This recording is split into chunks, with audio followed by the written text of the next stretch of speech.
ఓం నమో వెంకటేశాయ. బ్రహ్మోత్సవాల కోసం తిరుమల శ్రీవారి ఆలయం ఎలా ముస్తాబయిందో చూద్దాం రండి. భక్తజన ప్రియుడు, ఆశ్రిత కల్పతరువు, కోరిన వరాలిచ్చే కోనేటి రాయుడైన శ్రీ వెంకటేశుడు వెలిసి ఉన్న తిరుమల దివ్యక్షేత్రంలో అన్నీ అద్భుతాలే. నిత్య కళ్యాణం పచ్చతోరణంగా ప్రసిద్ధిగాంచిన వెంకటాచలంలో ప్రతిరోజు ఉత్సవమే. సంవత్సరానికి ఉన్నవి 365 రోజులే కానీ కొండలరాయునికి ఉత్సవాలు 450కి పై మాటే. అంటే అతిశయక్తి లేదు. అలంకార ప్రియుడైన శ్రీహరి వైభవాన్ని చూడటానికి 1000 కన్నులైనా చాలవు.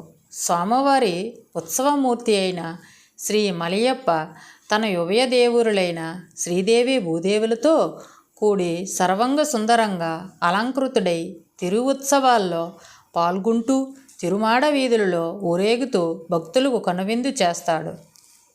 తిరుమల శ్రీ వెంకటేశ్వర స్వామి వారి వార్షిక బ్రహ్మోత్సవాలు అక్టోబర్ 4 నుండి 12 వరకు జరగనున్న దృష్ట్యా అక్టోబర్ 1న కోయిల్ అల్వార్ తిరుమంజనం నిర్వహించబడుతుంది. తమిళంలో కోయిల్ అంటే పవిత్ర పుణ్యక్షేత్రం, అల్వార్ అంటే భక్తుడు, తిరు అంటే శ్రేష్టం, మంజనం అంటే స్నానం. కోయిల్ అల్వార్ తిరుమంజనం అంటే గర్భగుడి మరియు ఆలయ ప్రాంగణాన్ని భక్తులు శుద్ధి చేసే కార్యక్రమం. ఉదయం 6 గంటల నుండి 10 గంటల వరకు ఈ ఆలయ శుద్ధి కార్యక్రమాన్ని అర్చకులు ఆగమోక్తంగా నిర్వహిస్తారు. ఆనంద నిలయం మొదలుకొని బంగారు వాకిలి వరకు శ్రీవారి ఆలయం లోపల ఉపదేవాలయాలు, ఆలయ ప్రాంగణం, పోటు, గోడలు, పైకప్పు, పూజా సామాగ్రి తదితర వస్తువులను నీటితో శుభ్రం చేస్తారు. ఈ సమయంలో స్వామివారి మూల విరాట్ను వస్త్రంతో పూర్తిగా కప్పి ఉంచుతారు. శుద్ధి అనంతరం నామకోపు, శ్రీచూర్ణం, కస్తూరి పసుపు, పచ్చాకు, గడ్డ కర్పూరం, గంధం పొడి, కుంకుమ, కిచిలిగడ్డ తదితర సుగంధ ద్రవ్యాలు కలిపిన పవిత్ర పరిమళ జలాన్ని ఆలయమంతటా ప్రోక్షణం చేస్తారు. అనంతరం స్వామివారు మూల విరాట్టుకు కప్పిన వస్త్రాన్ని తొలగించి ప్రత్యేక పూజ, నైవేద్యం కార్యక్రమాలను అర్చకులు శాస్త్రోక్తంగా నిర్వహిస్తారు. అనంతరం భక్తులకు దర్శనానికి అనుమతిస్తారు. ఈ కోయిల్ అల్వార్ తిరుమంజనం అక్టోబర్ 1న జరిగింది. ఆ రోజు సాయంత్రం శ్రీదేవి భూదేవి సమేతుడైన మలయప్ప స్వామివారు 4 మాడవీధుల్లో భక్తులకు దర్శనమిస్తున్నారు. ఈ వీడియోలో చూడండి. బ్రహ్మోత్సవాల్లో మొదటి రోజు జరిగే అంకురార్పణ పర్వం నుండి 9వ రోజు జరిగే చక్రస్థానం వరకు జరిగే ప్రతి వేడుక, ప్రతి ఉత్సవం, స్వామివారి అధిరోహించే ప్రతి వాహనం సందేశాత్మకమే.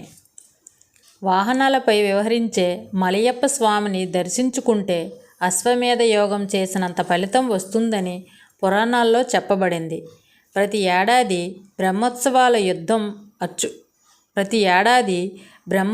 యందు అర్చకుల్లో ఒకరిని కంకణం భట్టాచార్యులుగా నియమిస్తారు.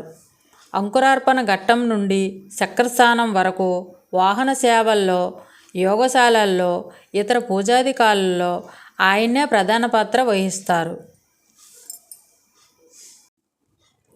ఆగమశాస్త్ర ప్రకారం ఉత్సవాలు పూర్తయ్యేంత వరకు వీరు పొలిమేర దాటి వెళ్ళరాదు.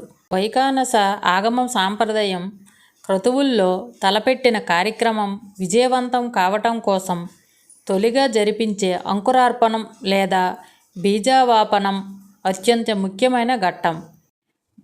బ్రహ్మోత్సవాలు ప్రారంభం కావటానికి ముందు రోజున విశ్వసేనుల వారు పంచాయుధధారి అయి తన తిరుచి వాహనంపై ఆలయం నుంచి ఊరేగింపుగా బయలుదేరి 4 మాడవీధుల్లో బ్రహ్మోత్సవాల ఏర్పాట్లను పరిశీలిస్తారు. ఇందులో భాగంగా పడమర వీధిలోని నైరుతి మూలన ఉన్న వసంత మండపంలోకి విచ్చేస్తారు. ఆ తరువాత నిర్ణీత ప్రదేశంలో భూదేవి ఆకారాన్ని చిత్రించి అందులోని లలాట, బాహు, స్తన ప్రదేశాల నుండి మట్టిని తీసి ఆలయంలోనికి తీసుకొని వస్తారు. దీన్నే మృత్సంగ్రహణం లేదా పుట్టమన్ను సేకరించడం అంటారు. ఆలయంలోని యోగశాలకు సమీపంలో అంకురార్పణ జరిగే ప్రదేశాన్ని ముందుగా ఆవు పేడతో శుద్ధి చేసి తరువాత సేనాధిపతికి ఆ ప్రదేశంలో బ్రహ్మపీఠాన్ని ఏర్పాటు చేస్తారు. తదుపరి అగ్ని ద్వారా బ్రహ్మ, గరుడ, శేష, సుదర్శన, సోమ, శంత, ఇంద్ర, ఈశాన, జయ దేవతలను ఆహ్వానిస్తారు. ఓకే ఫ్రెండ్స్, నా ఈ వీడియో మీకు నచ్చినట్లయితే లైక్ చేయండి, షేర్ చేయండి, సబ్స్క్రైబ్ చేయడం మర్చిపోకండి.